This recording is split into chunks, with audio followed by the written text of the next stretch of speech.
जय हिंद दोस्तों, इस वक्त मैं हूँ चलते चलते मैं दहीसर चेक नाका के पास।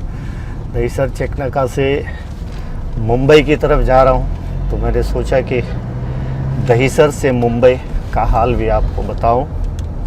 ये हम लोग पहुँच गए चलते चलते में दहीसर चेक नाका, यानी ये टोल नाका है। जब लॉकडाउन था तो ये टोल नाका बंद था, लेकिन अब जो है ये टोल नाका शुरू हो गया है। आप देख सकते हैं जैसा कि टोल नाका शुरू है, यानी कि MMR रीजन में जो है ट्रैवल अलाउड है। तो देखिए ये थोड़ी गाड़ियां दिख रही है। अगर देखा जाए तो मुंबई की जो आवाजाही है वो करीब करीब शुरू हो चुकी है। ऐसा बिल्कुल जो है मुंबई जैसे एक रफ्तार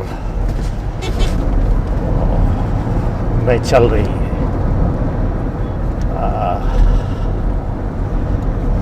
इसके पहले जब मेरा आना हुआ था लॉकडाउन के दरमियान तो इतनी सारी गाड़ियां तो नहीं दिख रही थी, लेकिन वही है कि हालांकि ऐसा नहीं है कि कोरोना जो है ख़त्म हो गया है और आवाजाही शुरू हो गई, ऐसा नहीं है। कोरोना है और अब जो है ऐसे गाइडलाइन तैयार किए गए हैं कि कोरोना के साथ, यानी अब लोगों को कोरोना के साथ ही जीना है, रहना है।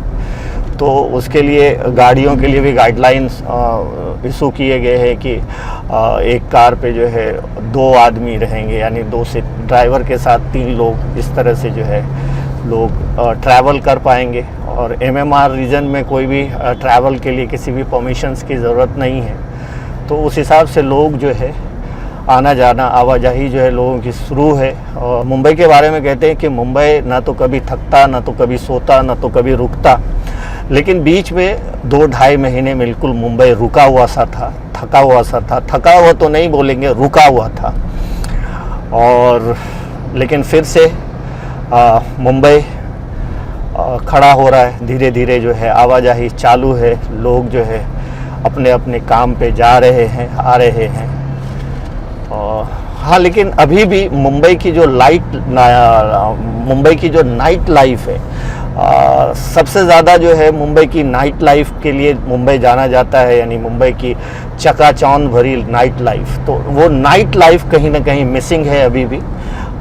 नाइट लाइफ यानी कि रात के जो बहुत सारे जो है घूमने फिरने के जगह, मॉल्स, ये सारे सिनेमा थिएटर्स, ये सारे तो बंद ही है। तो यानी एंटरटेनमेंट कहीं ना कहीं अभी भी बंद है, एंटरटेनमेंट शुरू नहीं हुआ है। और मुंबई जैसा कि रात भर मुंबई जो है जागता है, मुंबई की शुरुआत ही, यानी लोग ऐसा कहते ही हैं कि मुंबई की जो सुबह ही शाम को होती है, यानी 6 बजे के बाद ही जो है, क्योंकि नाइट में एक अलग ही जो है मुंबई अलग ही देखने को मिलता है। बहुत सारे ऐसे पॉइंट्स हैं जहाँ पे लोग जाते हैं, आते हैं। दिन में तो लोग कहीं ना कहीं अपने काम में बिज़ी रहते हैं। और मुंबई की नाइट लाइफ के बारे में बात करेंगे तो नाइट लाइफ रिस्टोर नहीं हुआ है। और ये भी जो रिस्टोर हुआ है, दुकान वगैरह जो खुली है और गाड़ियाँ वगैरह भी जो चल रही है, तो वो भी एक दायरे में रह करके एक कायदे के अनुसार चल रही है। लेकिन हाँ, इससे राहत है। आज करीबन अब ऐसा कह सकते हैं हम कि 3 महीना होने को आया। पिछले 10 दिन से जो है थोड़ी राहत मिली है। तो लोग जो है सुकून भरी ज़िंदगी जी पा रहे हैं। और इसमें लॉकडाउन अगर कंटिन्यू रहता तो बड़ा ही जो है लोगों को प्रॉब्लम होता, क्योंकि लोग घर में भी कितना रहेंगे, किस तरह से रहेंगे घर में। तो ये एक बड़ा जो है मुश्किल घड़ी है, बड़ी मुश्किल घड़ी है। हालांकि कोरोना ख़त्म नहीं हुआ है, लेकिन हाँ, एक चीज़ बता दूं मैं कि महाराष्ट्र में कोरोना के मरीज ज़रूर पाए जा रहे हैं, लेकिन उसी हिसाब से रिकवरी भी हो रही है। ऐसा नहीं है कि रिकवरी नहीं हो रही है। और महाराष्ट्र में कोविड सेंटर्स वगैरह के काफ़ी इंतज़ाम हैं, अलग अलग जगह पे वो सारी फैसिलिटीज़ है। टेस्ट भी ज़्यादा हो रहे हैं, तो रिपोर्ट ज़्यादा आ रहे हैं। तो महाराष्ट्र के बारे में अगर बात करें हम, तो अगर कोविड पेशेंट पाए जा रहे हैं तो रिकवरी भी अच्छी हो रही है, अच्छी खासी रिकवरी हो रही है। तो हम उम्मीद करते हैं कि आगे भी जो है, आगे जल्द से जल्द ये सब कुछ ख़त्म हो, क्योंकि लोग अब परेशान हो चुके हैं, बिल्कुल परेशान हो चुके हैं। लेकिन आप थोड़ा राहत देख करके इस वीडियो को आप थोड़ा राहत महसूस कर रहे होंगे कि ये देखिए मैं दहीसर से निकला और अभी करीबन कांदीवली के आसपास पहुंचा हूं। कांदीवली के पास आवाजाही जो है कंटिन्यू शुरू है, लेकिन उस तरह से जो आवाजाही रहनी चाहिए, जो फ्लो जो बहुत आम दिनों में रहता था, जो फ्लो वैसा फ्लो तो नहीं दिख रहा है। लेकिन हाँ, अब वो डर, अब वो खौफ जैसा चीज़ नहीं लग रहा है। कोरोना से लड़ने का तो बस एक ही इलाज है कि लोगों ने चेहरे पे मास्क लगाना है और एक दूसरे से जो है दूरियां बनाना है, यानी एक दूसरे से जो है जितना कम मिल सके वही सबसे बड़ा इलाज है, और इसका कोई इलाज तो है नहीं। खाने पीने का ध्यान रखें, इम्यूनिटी सिस्टम को बढ़ाएं, और इससे ज़्यादा तो अभी तक कोई और इलाज इसका कोरोना का जो है समझ में नहीं आ रहा है कि किस तरह से जो है कोरोना से लड़ा जाए। लेकिन हाँ, यकीन मानिए दोस्तों, अगर इन चीज़ों का इस्तेमाल अगर करते हैं लोग, जो है मास्क को कंपलसरी कर देते हैं और मास्क पहनते हैं, सैनिटाइज़र का जो इस्तेमाल है, जब जब ज़रूरत पड़े तो सैनिटाइज़र का इस्तेमाल करें, लोग अपने आप को क्लीन रखें, तो मुझे लगता है कि ये जो कोरोना है इससे लड़ने का वही तरीका है। और सबसे बड़ी बात कि जब आप घर से निकले तो एक चीज़ ज़रूर समझे कि हर किसी को कोरोना है। तो आप जब ये सोचेंगे कि हर किसी को कोरोना है, तो आप एक दूसरे से क्लोज नहीं होंगे। जब क्लोज नहीं होंगे, भले ही आप बातचीत करें, मिले जुले सब कुछ करें, लेकिन अगर क्लोज नहीं होंगे तो ये बीमारी एक दूसरे में नहीं आएगी, चाहे हो या ना हो। ये कोई भी नहीं जानता कि किसको कोरोना है, किसको नहीं है। यहाँ तक कि कुछ सर्वे तो ऐसा भी बताते हैं कि कुछ लोग ऐसा भी बताते हैं कि कितने लोगों को तो कोरोना आया भी और चला भी गया, उनको पता भी नहीं चला। ऐसी भी एक जो है बातें जो है बीच बीच में आती रहती है। तो कितने लोगों के पास, कितने लोग तो कोरोना आया और चला गया, इसका भी जो है पता नहीं चला। तो दोस्तों, चलते चलते मैं पहुँच गया हूँ मलाड में। ये मलाड का इलाका है और ये वेस्टर्न एक्सप्रेस हाईवे पे हूँ मैं, और मेरे साथ हैं इजाज़ खतीब। लोग कहते हैं इजाज़ खतीब क्यों, तो इजाज़ खतीब इसलिए कि मैं इजाज़ खतीब जी के साथ ही निकला हूँ, तो इसलिए वो मेरे साथ हैं। क्या कहेंगे इजाज़ खतीब जी? कोरोना के साथ ही जीना है, कोरोना के साथ जीना है। बस हम हिंदुस्तानी हैं, हाँ। लड़ना जानते हैं। हाँ। हर हमारे किताब में नहीं लिखा है, हाँ। हिंदुस्तान के किताब में, वो हिंदू या मुस्लिम हो, हाँ। हम हमेशा जीतने की उम्मीद रखते हैं। हाँ। और हर चीज से, हर बोलते ना, वो चाइना हो, अभी फिलहाल जो हरकत की चाइना ने, मैं तो मेरे आंख पे ऐसे अभी कांटे आ रहे हैं। ऐसा लग रहा है कि उन लोगों ने पत्थर से मारे। तो वाला हमारे में इतनी ताकत है, इन लोगों को, हरामी लोगों को हम हाथ से मार डालेंगे। राइट, हाथ से मार डालेंगे हम। हाँ। इतने हमारे में गट्स है। हम हिंदुस्तानी मुसलमान हूँ, तो मैं इतना गट्स रखता हूँ। तो बस बाकी कोविड सिचुएशन में क्या बोलेंगे? कोविड सिचुएशन में बोले ना, हम हमारे में हार, और खास करके महाराष्ट्र और मुंबई की जो हमारी लोग है, पब्लिक है, वो हम ज़्यादा मतलब ध्यान, मतलब ये नहीं करते कि ये होएगा, मतलब हम लोग लाइटली लेते, लाइटली इसके लिए लेते कि हम लोग योद्धा है, योद्धा लोग हम लोग। राइट, योद्धा है, राइट। हमको लड़की जीने की आदत है। चलिए, बहुत अच्छी बात है। तो दोस्तों, ये इजाज़ खतीब जी थे और इन्होंने दो बातें कही। एक तो ये कि हम लोग योद्धा लोग हैं, यानी हिंदुस्तानी हम योद्धा हैं, हम हर चीज़ से लड़ना जानते हैं। तो कोरोना से भी लड़ करके हम लोग जी लेंगे, और लड़ रहे हैं, कहीं ना कहीं लड़ के ही लोग जी रहे हैं। अब ये आवाजाही जो दिख रही है तो कोरोना तो है ही, फिर भी लोग आ रहे जा रहे हैं, तो इसका मतलब हर कोई अपनी अपनी लड़ाई लड़ रहा है।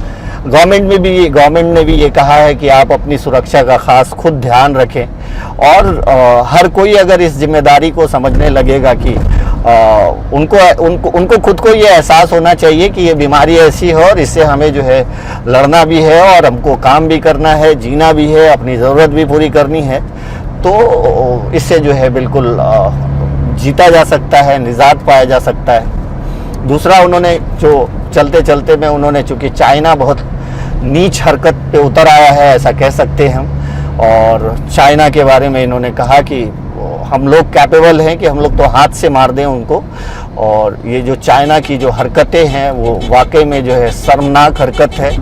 हमारे शहीद जवान जो है शहीद हो रहे हैं, और कहीं ना कहीं इसका दुख हर हिंदुस्तानी को है।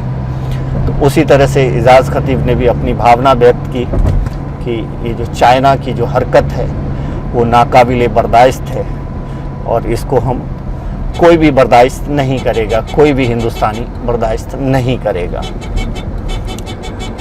तो दोस्तों, कहने का मतलब यही है कि हिंदुस्तान एक ऐसा देश है, हिंदुस्तान में हर धर्म हर जाति के लोग रहते हैं। और इस जो कोरोना महामारी में है, मैं आपको दोस्तों बता दूं कि कोरोना महामारी में ये एकता देखने को मिली। कौन किसकी मदद कर रहा है, उसका जात धर्म ये ना देखते हुए हर कोई किसी न किसी की मदद करता हुआ दिखा। खाना देने से पहले किसी ने ये नहीं पूछा कि तुम मुस्लिम हो या हिंदू हो। किसी हिंदू ने खाना देने से पहले ये नहीं पूछा कि वो मुस्लिम है कि हिंदू है। तो ये कोरोना महामारी में हिंदुस्तान की एकता दिखी। बहुत सारे ऐसे लोगों ने जो है बढ़ चढ़ करके जो है लोगों के दुख तकलीफ़ भूख को मिटाने की कोशिश की, और जिसमें ये इसका मिसाल नहीं दे सकते, क्योंकि मैं फिर बार बार एक ही चीज़ कहता हूँ कि सरकार की मदद तो अगर हर किसी को पहुँचे तो बहुत देर भी हो जाती है और बहुत कम मदद मिल पाती है, बहुत बड़ी मदद नहीं मिल पाती। लेकिन हमारे देश में, हमारे हिंदुस्तान में ऐसे ऐसे लोग हैं, ऐसे कितने लोग ने तो बंद मुट्ठी काम किया है, यानी किसी को पता भी नहीं है और मदद किया है। ऐसे बहुत सारे लोगों के वीडियोस आए हैं जिन्होंने मतलब हजारों हजार लाखों लाख लोगों की मदद की है।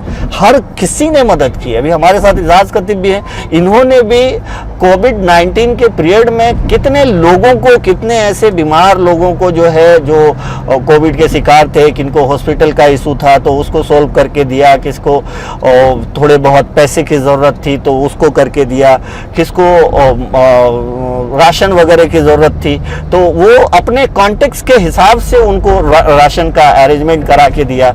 इन्होंने बहुत अच्छा जो है पुलिस डिपार्टमेंट के लिए काफ़ी बड़ी मात्रा में करीबन 5,000 जो है मास्क और 2,500 सैनिटाइजर बोतल जो है, हमारे जो पुलिस डिपार्टमेंट के लोग हैं वो एक योद्धा ही हैं, क्योंकि जब हर कोई घर में बंद था तो ये रोड पे थे, तो उनको उनकी हिफाजत के लिए कहीं ना कहीं इन्होंने जो है मास्क वगैरह भी बांटा। तो कहने का मतलब ये है कि कोई मास्क बांट रहा था, कोई खाना बांट रहा था, कोई राशन बांट रहा था, कोई कुछ बांट रहा था, कोई फिजिकल हेल्प कर रहा था, कोई किसी की मदद कर रहा था हॉस्पिटल में ले जाने में। यानी आप कह सकते हैं कि हर कोई अपनी अपनी जिम्मेदारी, यानी जिसके पास कुछ नहीं है वो भी कहीं ना कहीं अपनी मतलब लोगों की मदद कर रहा था किसी न किसी माध्यम से। जिसके पास नहीं है वो एक दूसरे से जो है कांटेक्ट करके मदद कर रहा था। तो ये हमारी हिंदुस्तान की जो है खूबी है।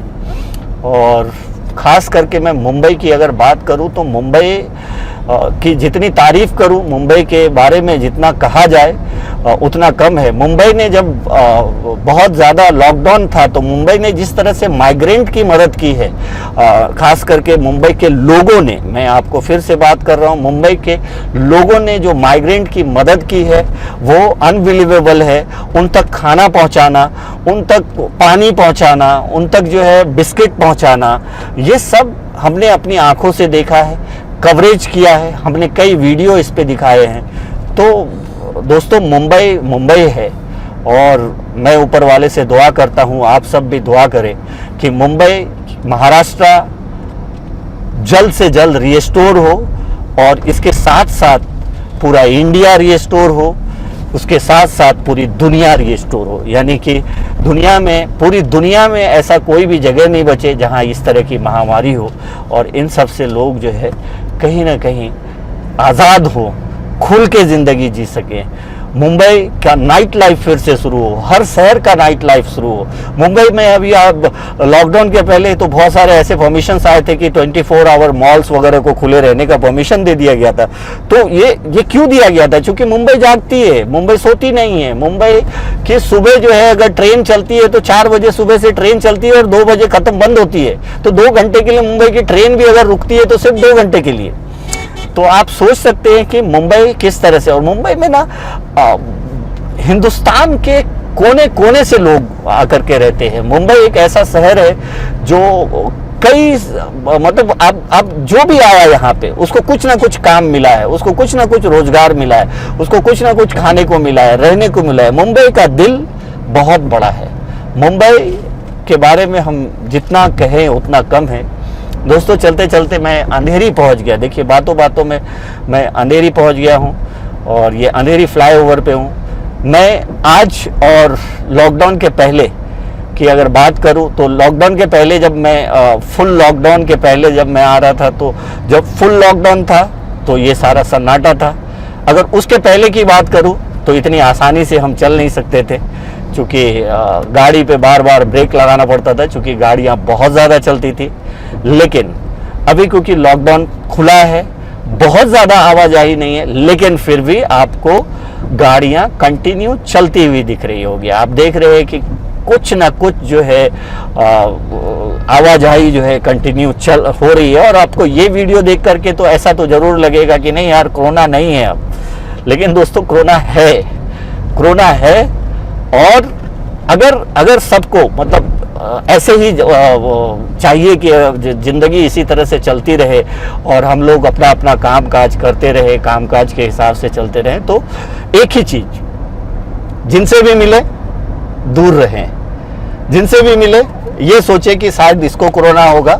एक दूसरे को ये सोच के चले कि हम दोनों में से किसी को भी कोरोना हो सकता है, और हम दोनों डिस्टेंस बना के बात करेंगे, मिलेंगे। ये देखिए छत्रपति शिवाजी टर्मिनल यानी इंटरनेशनल एयरपोर्ट के पास से मैं अभी गुजर रहा हूँ। और छत्रपति शिवाजी महाराज की बात करें तो उनका एक अलग ही मकाम है, उनका एक अलग ही जो है अलग ही उनको एक रिस्पेक्ट हर किसी के दिल में, खास करके महाराष्ट्र में तो इसका जवाब नहीं है।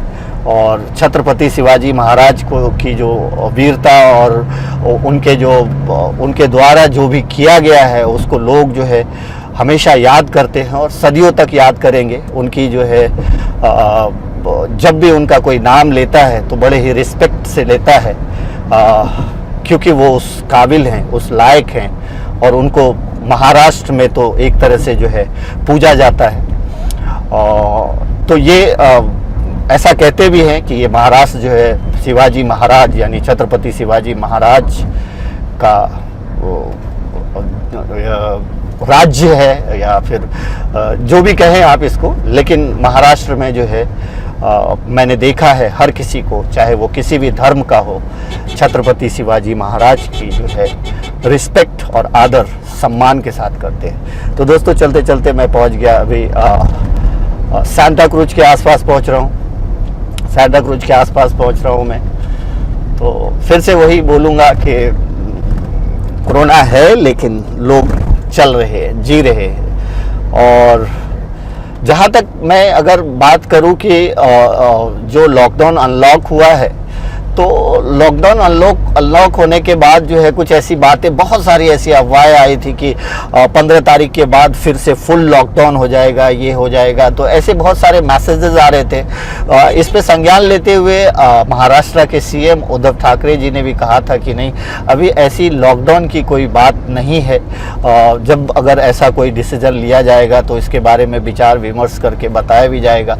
इसी तरह से मीरा भाईंदर में भी ऐसी बात चल रही थी, लेकिन उन्होंने मीरा भाईंदर के आयुक्त ने भी कहा कि ऐसा कोई अभी तक जो है कोई डिसीजन नहीं लिया गया है।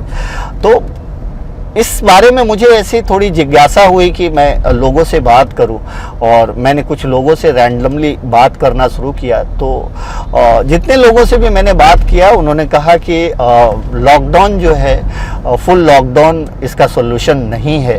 ये ज़रूर कहा उन लोगों ने कि मास्क को कंपलसरी किया जाए, अगर कोई मास्क नहीं पहनता है तो उस पर फाइन मारा जाए हेवी। इन सब बातों को तो लोगों ने ज़रूर कहा, माना, लेकिन ये कोई नहीं कहने को तैयार था कि नहीं यार फिर से लॉकडाउन होना चाहिए। तो उसकी वजह जब हमने पूछी तो बोले कि आप ये समझिए कि अगर लॉकडाउन है तो सरकार हमें पैसे तो हर महीने दे नहीं रही है कि मैं घर में बैठ करके खाऊं। दूसरी बात, अगर मिडिल क्लास फैमिली है तो बहुत सारे लोग जो है रेंट पे रहते हैं। यकीन जानिए दोस्तों, बहुत सारे लोग जो है यहाँ रेंट पे रहते हैं, और यहाँ का रेंट यानी एक घर का किराया 10,000 15,000 तो खाली किराया है। तो वो अगर पैसे कमाएगा नहीं तो वो रेंट कैसे भरेगा? वो रेंट तो उसको सरकार देगी नहीं है, कोई और नहीं देगा। तो ऐसे ही 3 महीना लॉकडाउन, तो यानी 3 महीने का बर्डन तो उनके पास ऐसे ही पड़ गया। और अगर फिर से एक बार लॉकडाउन हो जाता है तो जैसे थोड़ी बहुत ज़िंदगी रिस्टोर हो रही है, धीरे धीरे जो है लोगों की ज़िंदगी पटरी पे आ रही है। जो लोग 500 रुपये पहले कमाते थे वो कम से कम 200 रुपये अभी कमा पा रहे हैं। तो अगर ये भी नहीं कमा पाएंगे तो वो जिएंगे कैसे? कुछ लोगों ने तो यही कहा कि ऐसी मेरी एक बात हुई, एक रिक्शा ड्राइवर से बात हुई जो रिक्शा चलाते थे, तो उन्होंने तो साफ कहा कि या तो भूख से मर जाएंगे या कोरोना से मर जाएंगे, तो बेहतर है कि कोरोना से लड़े और भूख से ना मरे। अगर लॉकडाउन होता है तो भूख से मर जाएंगे। अच्छा, दूसरी बात, 3 महीना जितने भी एनजीओज हैं, बड़े बड़े लोग हैं जो लोगों को मदद कर पाते थे, उनकी भी एक सीमा है, कहाँ तक मदद कर पाएंगे। तो जिस तरह से जो लोगों की मदद हो रही थी खाने से, पीने से, राशन से, तो वो वापस से दोबारा जो है एक सीमा होती है। कोई भी जितनी जिसकी हैसियत होती है उसी हिसाब से वो लोग जो है लोगों की मदद कर पाएंगे। और 3 महीना कोई कम आंकड़ा नहीं है, जिस 3 महीने में लाखों लोगों को जो है मदद पहुंचाई गई है। और वो सारे लोगों का, उन सारे लोगों को इसका श्रेय जाता है आम लोगों को। आम लोगों में बहुत सारे एनजीओज हैं, बहुत सारे सेल्फ लोग हैं जो खुद से जो है अपने पैसे को लगा करके जो है लोगों की मदद की है। ऐसे बहुत सारे डोनर हैं जिन्होंने 5-5 हज़ार से डोनेट किया है, 2-2 हज़ार से दिया है, हज़ार से दिया है, 5-5 लाख से दिया है। तो इन लोगों की मदद से कहीं ना कहीं जो है इसकी जो यहाँ के लोगों की मदद हो पाई। और उम्मीद करता हूँ कि जल्द से जल्द जो है ये सब कुछ ख़त्म हो। यार बोर हो गया हूँ मैं ये रिपोर्टिंग करते करते। ये देखिए लेफ़्ट साइड में अगर मैं आपको यहाँ दिखाऊँ तो ये मैं बांद्रा पहुँचा हूँ, और लेफ़्ट साइड में ही जो है सीएम उद्धव ठाकरे का जो है घर है। मातोश्री नाम से जो है ये घर है। ये ब्रिज के उस पार जो है कलानगर आप देख सकते हैं। तो ये जो सीएम हमारे जो महाराष्ट्र के सीएम हैं उद्धव ठाकरे जी, उनका जो है घर है, उनका निवास स्थान है, यहाँ ही रहते हैं। और महाराष्ट्र के सीएम की जितनी तारीफ़ करें उतना कम है। बहुत ही अच्छा डिसीजन, बहुत ही सोच समझ के जो है वो कोई भी फैसला लेते हैं। और बाकी पॉलिटिकल बातें तो होती ही रहती है अलग अलग जगह, लेकिन अगर कोरोना संकट में देखा जाए तो कोरोना संकट में देश में करीब करीब एकता दिखाई दी। कुछ ऐसे असामाजिक तत्व जो किसी भी वक्त जो है अपनी हरकतों से बाज नहीं आते, अगर उनको छोड़ दिया जाए तो बाकी सब लोग जो है एक दूसरे की मदद करते हुए दिखाई दिए। तो ये चलते चलते मैं दोस्तों मैं अब ये पहुंच गया हूँ। यहाँ से अगर मैं लेफ़्ट लेता हूँ तो ये माहिम की तरफ जाता है ये रास्ता, और ये सीधा अगर देखें तो लीलावती हॉस्पिटल, काटर रोड, ये सारी चीज़ जगह देता है। बांद्रा वेस्ट की तरफ जाता है ये रास्ता, और ये जो है लेफ़्ट साइड का रास्ता ये माहिम की तरफ जाता है। माहिम का दरगाह जो है बहुत फेमस है, माहिम का दरगाह। और आगे देख सकते हैं आपकी सीलिंग है वो साइड उस पार। तो इसी में से एक रास्ता जो है सीलिंग, वर्ली सीलिंग को भी कनेक्ट करता है, और ये सीधा सीधा जो है माहिम की तरफ ये रास्ता जाता है। तो दोस्तों दहीसर से चला था मैं, कंटिन्यू मैंने कैमरा ऑन रखा और आपको मैंने वो सारे विजुअल दिखाए कंटिन्यू, और ऐसा कहीं पे भी नहीं लगा कि मुंबई रुकी हुई है। मुंबई चल रही है, मुंबई भाग रही है, लेकिन पहले के जैसा नहीं भाग रही है। जिस रफ्तार से भागती थी, जिस तेज़ रफ्तार से भागती थी, उस तेज़ रफ्तार से नहीं भाग रही है। ये देखिए माहिम, हम आ गए हैं यहाँ पे माहिम में। ये लेफ़्ट साइड में जो है सेंट माइकल चर्च है, ये ठीक एक चर्च है। तो जैसा कि आप सबको पता होगा कि चर्च, गुरुद्वारा, मस्जिद, मंदिर, ये सब जो है बंद है। अभी भी वक्त है उसको खुलने में। एक बार जब सब खुलता है तो लोग जो है, ऐसे तो प्रेयर कहीं से भी हो सकता है, लेकिन जब मंदिर और मस्जिद या गुरुद्वारा या चर्च में जब लोग जाके प्रेयर करते हैं तो एक अलग ही सुकून मिलता है लोगों को। तो वो दिन भी जल्दी आएगा कि लोग जो है अपने अपने इबादत गाह में जा कर के अपनी अपनी इबादत कर पाएंगे। तो दोस्तों, चलते चलते मैं दहीसर से माहिम तक का ये नज़ारा, थैंक यू सो मच।